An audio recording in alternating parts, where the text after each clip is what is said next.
Yes, my people, as the halt, it don't happen. No, Peter Obi again. Peter Obi don't blast Tinubu Akpabio, and he don't call them wicked, and he don't talk. Say the president of Nigeria has destroyed all democratic structures. Man, not talk too much. So just listen to the governor. If you love Peter Obi, please hit this like button, share this video so I make everybody see important message we get for us. Will be there. 2 years in office, the present government has brought our nation to the point where our leaders now celebrate and endorse failure, lies, and propaganda. The government today, rather than show genuine accountability and measurable progress, focuses on manipulating the narratives, gaslighting the public, shifting blame, and weaponizing governance.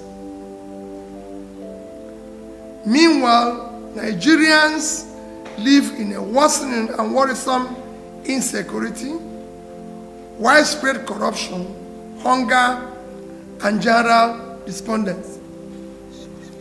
There are no clear benchmarks for measuring tangible development as we continue to witness the collapse of key indicators like education, healthcare, and poverty alleviation, which are the parameters for measuring national progress. Simple comparison of what has happened in the past 2 years now relies on propaganda and misinformation to mark misgovernance. Our country today can best be described as a nation declining fast in all its facets. The security of lives and property has worsened, and the rule of law is virtually non-existent. These are hard, verifiable facts.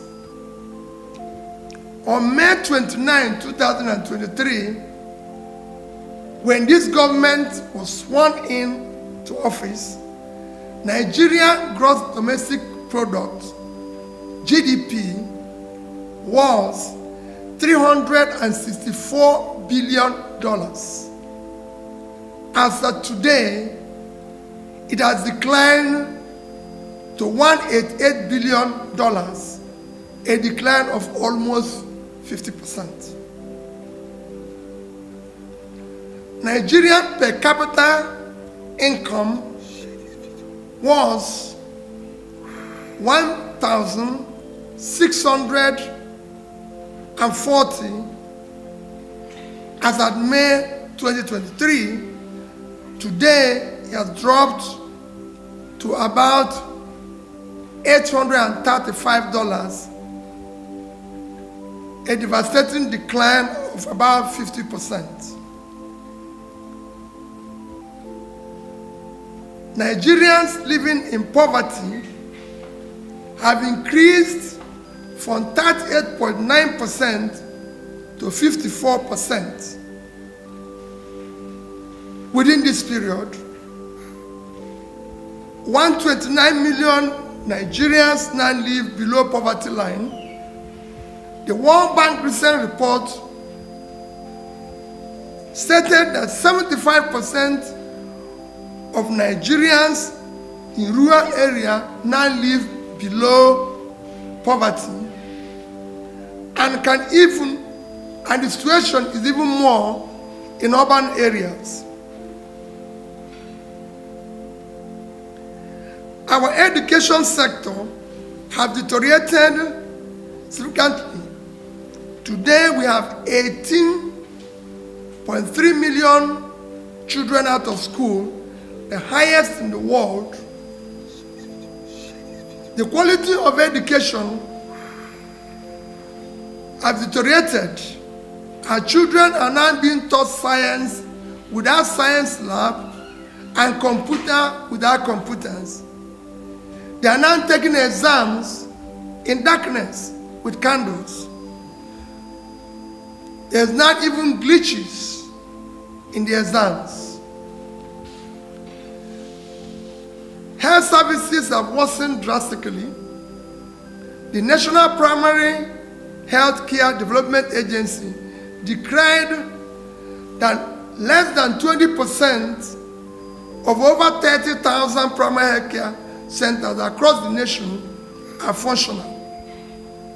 I've even recently visited some where there are delivery rooms without toilets. The United Nations agency recently reported Nigeria as the worst country to give birth, with one death recorded every 7 minutes.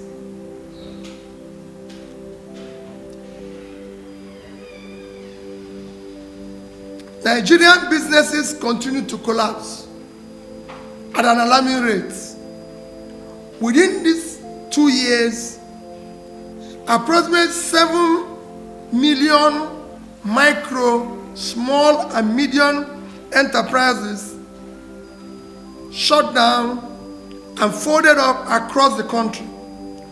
Over 80 manufacturing companies have permanently closed their operations.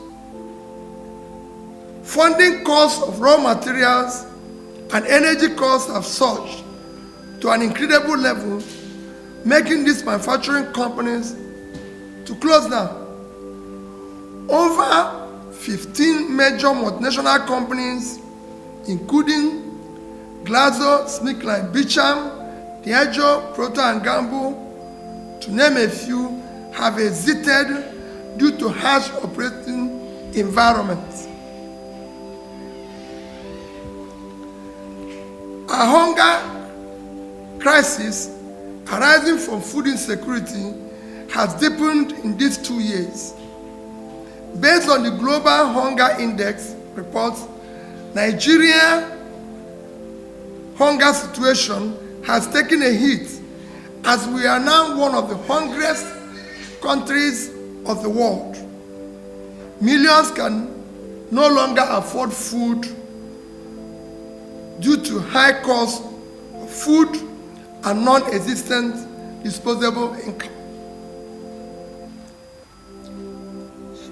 Our national population is experiencing mental health crisis, as the mental health and stress level within this period have increased drastically. Nigeria is now among the top 3 most stressed countries in the world. 59% of Nigerian population are under daily stress.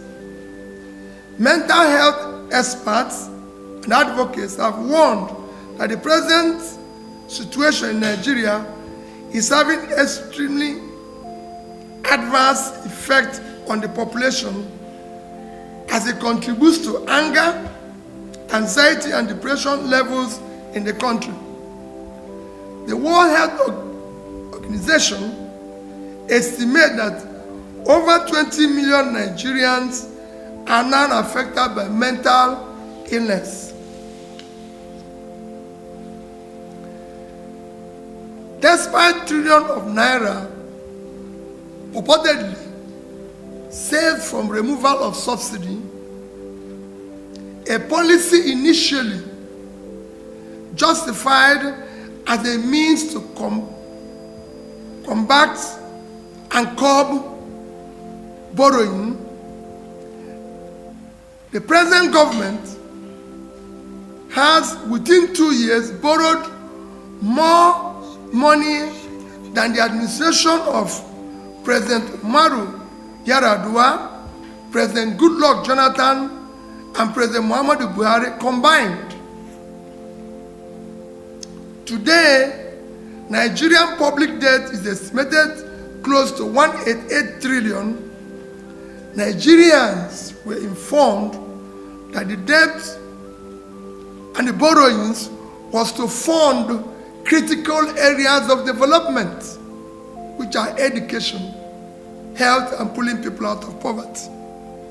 Still, no significant improvement in education, in healthcare, in poverty alleviation, which we all know is the most critical measure of national development.